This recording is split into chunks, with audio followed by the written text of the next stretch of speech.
Good afternoon, everybody, and welcome to Transcending Together with Julianne, Lee, and Rachel. Hi, everybody. Welcome back to Transcending Together.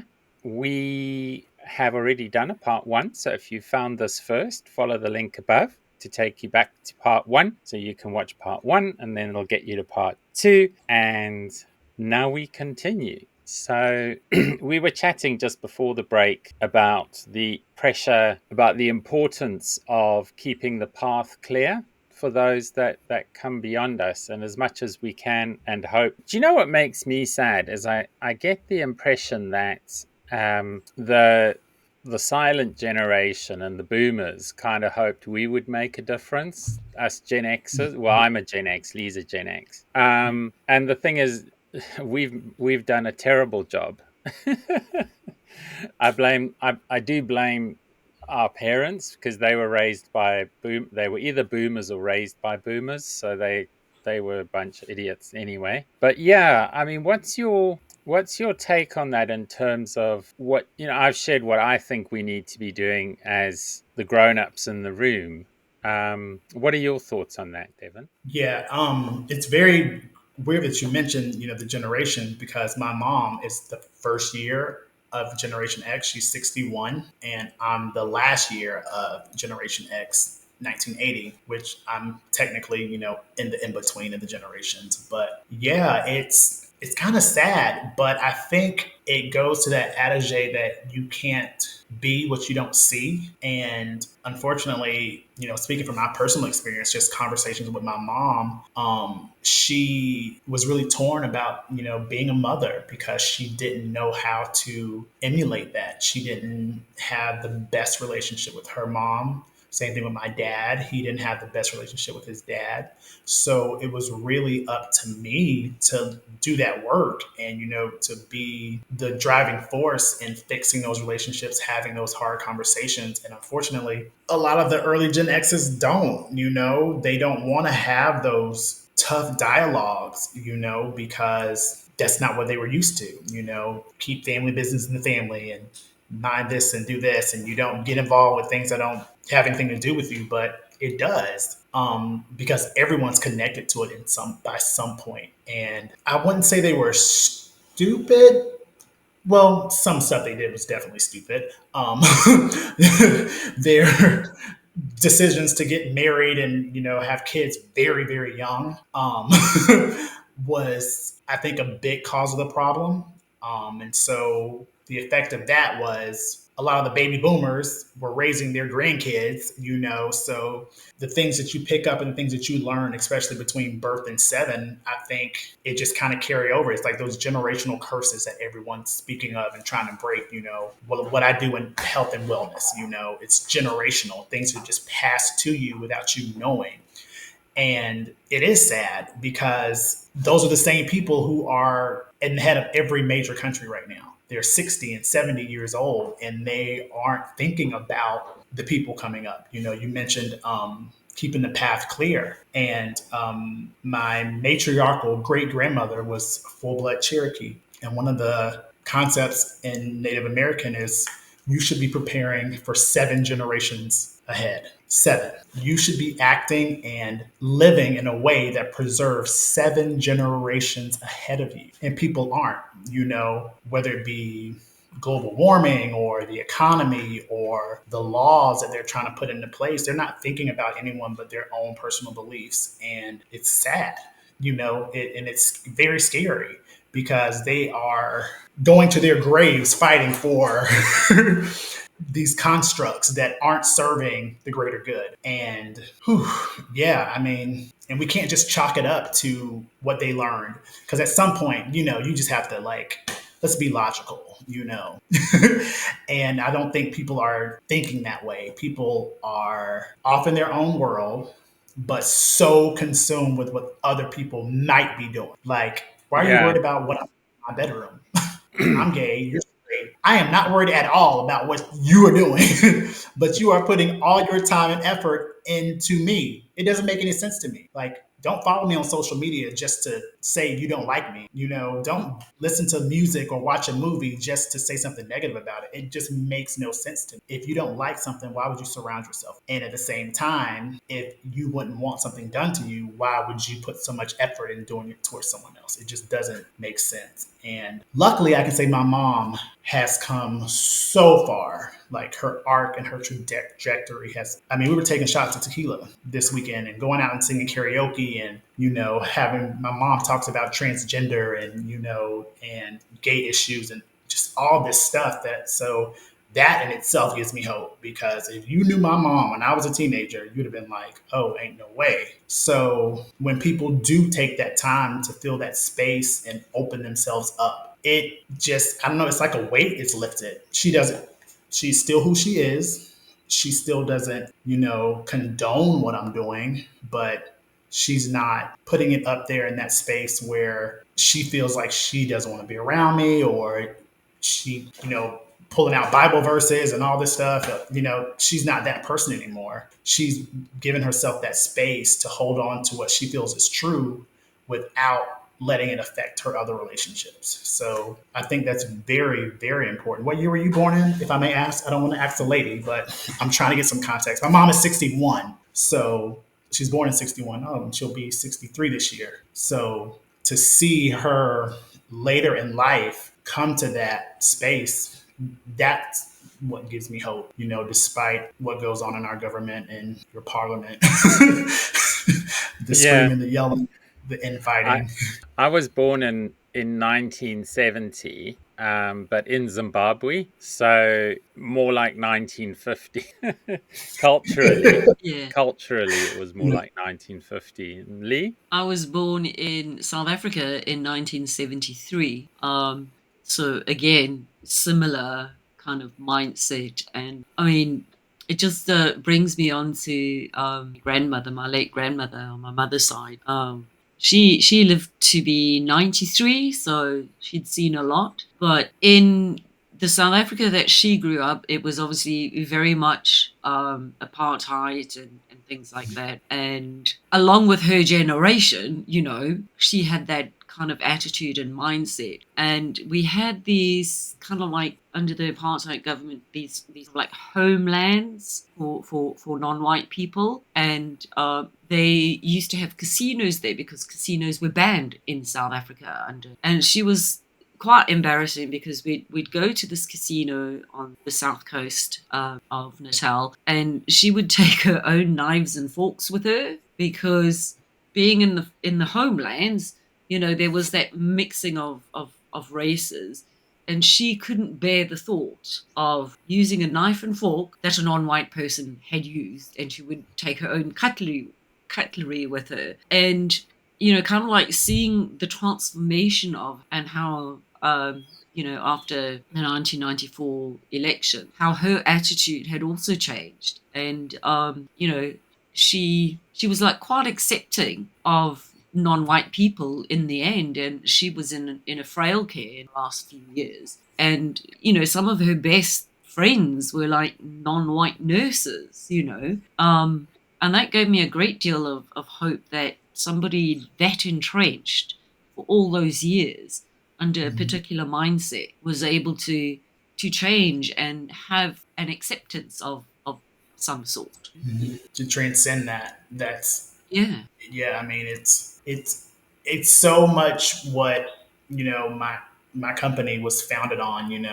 Kind of the nerd, who the self-taught nerd. Like my mom still talks about it. Like I read so much when I was young, like thick books. Like just go to the library. My sister Tamika was actually 3 years ahead of me, and I was helping her with her schoolwork. Third grade, second grade. I had read pretty much everything in my elementary library by the time I was in third grade.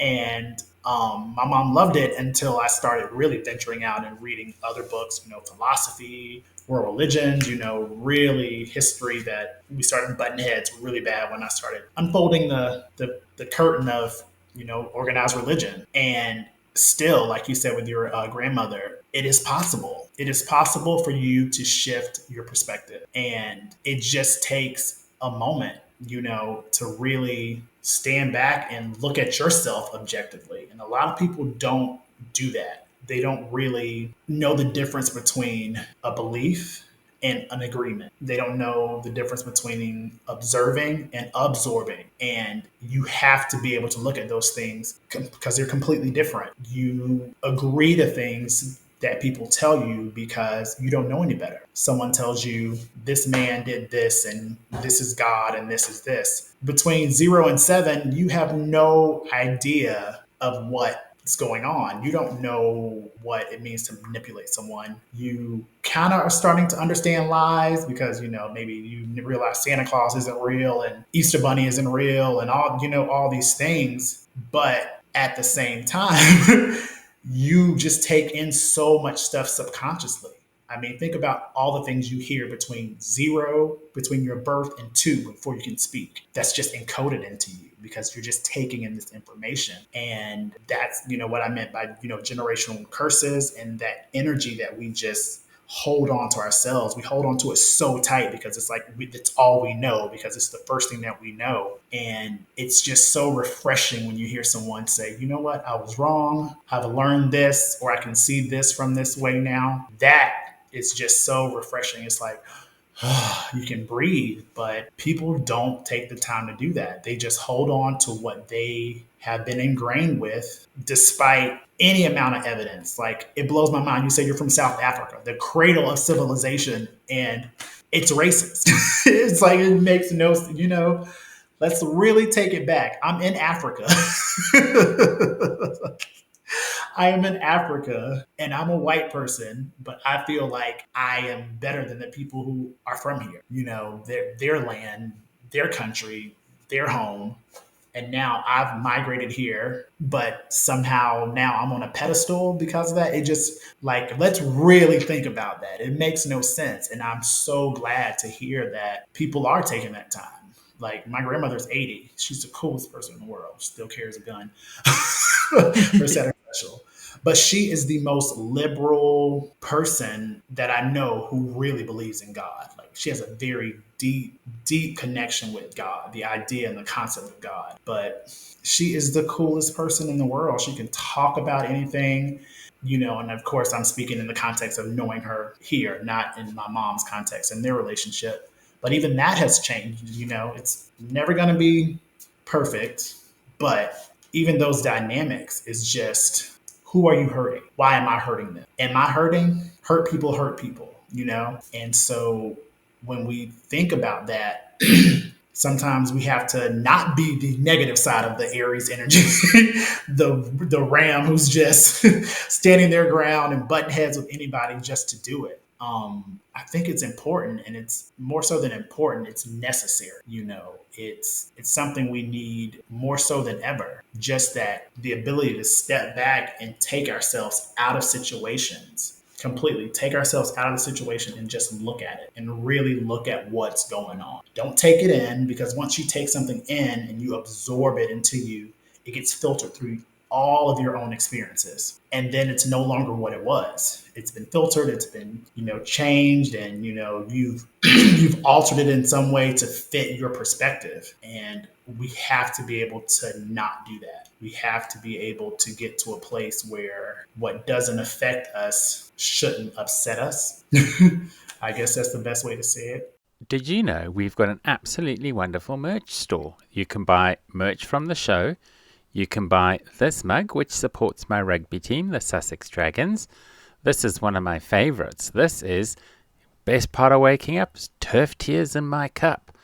We also have t-shirts, which support my rugby team, and t-shirts which express our dissatisfaction with England rugby for the way they've treated trans people.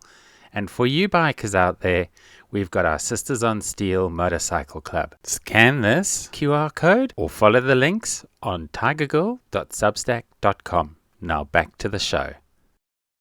Yeah, I think the one thing which I'm also really passionate about at the moment is like you mentioned about, what you do in your own home is nobody's business. And I almost feel that that's a bit of a capitulation because and I've found myself having to because believe it or not, there's actually people who are lesbian, gay, or bi, so the LG and the B, who want to dispense with the TQI, all of that. Hmm.